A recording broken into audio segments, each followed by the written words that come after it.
Hello students, आज हम आपको श्रमिक विधियों के अंतर्गत औद्योगिक विवाद अधिनियम 1947 के अधीन जो विनिश्चय टॉपिक चल रहा था उसके अंतर्गत एक टॉपिक है अधिकरणों के विनिश्चयों के विरुद्ध रिट अधिकारिता।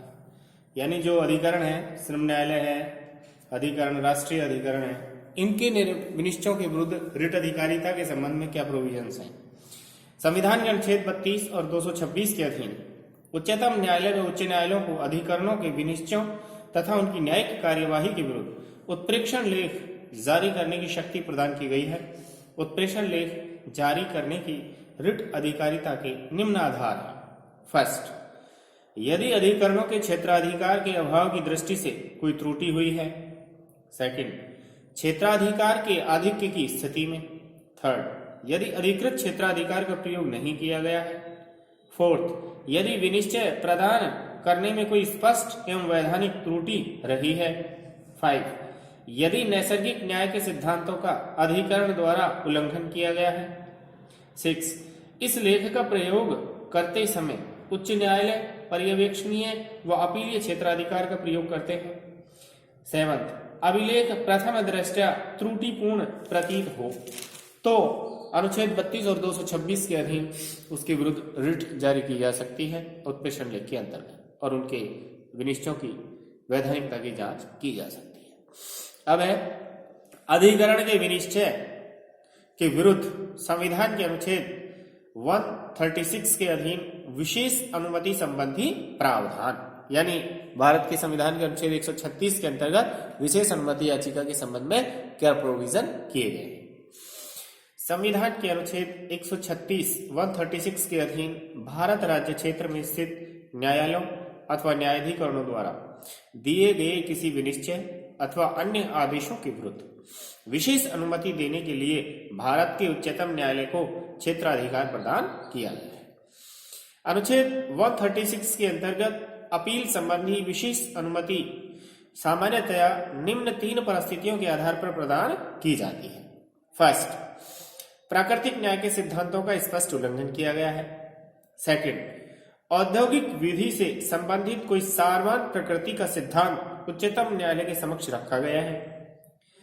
और थर्ड है उच्च अपवाद मूलक विशिष्ट परिस्थितियां जिन पर उच्चतम न्यायालय का विनिश्चय आवश्यक है।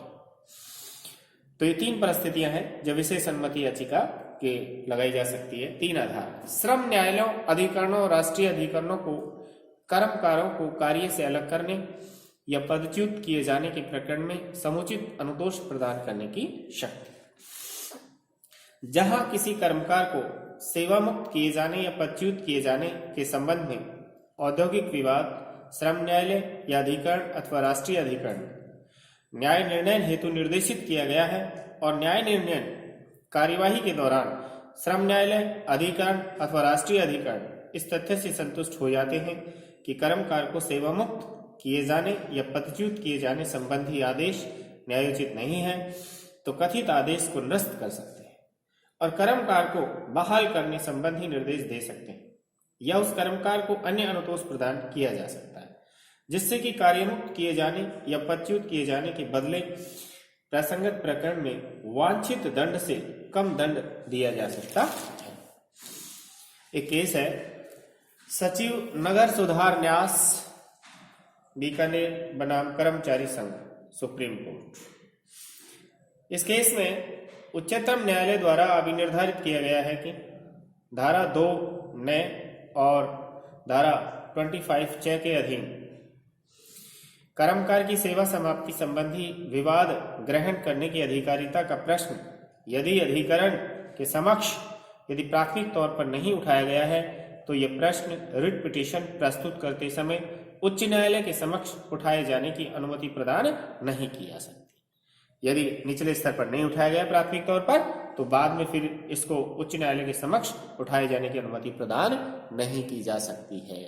इस तरीके से इस औद्योगिक विवाद अधिनियम में अधिकरणों के विनिश्चयों के विरुद्ध रिट अधिकारिता अनुच्छेद 32 और 226 के अधीन लगाई जा सकती है प्रेषण रिट के अंतर्गत।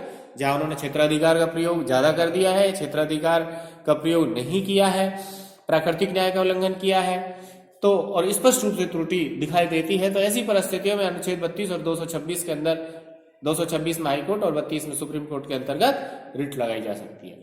इसी तरीके से संविधान के अनुच्छेद 136 के अधीन विशेष अनुमति संबंधी प्रोविजंस है, और उसमें भी है कि यदि प्राकृतिक न्याय के सिद्धांतों का उल्लंघन हुआ है स्पष्ट रूप से, औद्योगिक विधि से संबंधित कोई सार्वजनिक प्रकृति का सिद्धांत उच्चतम न्यायालय के समक्ष रखा गया है, या फिर उच्च अपवाद मूलक विशिष्ट परिस्थितियां जिन पर उच्चतम न्यायालय का निश्चय जरूरी है, तो इन तीन परिस्थितियों में अनुच्छेद 136 के अधीन सुप्रीम कोर्ट में विशेष अनुमति याचिका लगाई जा सकती है। इस तरीके से हमारे ये टॉपिक पूरा हुआ। Thank you.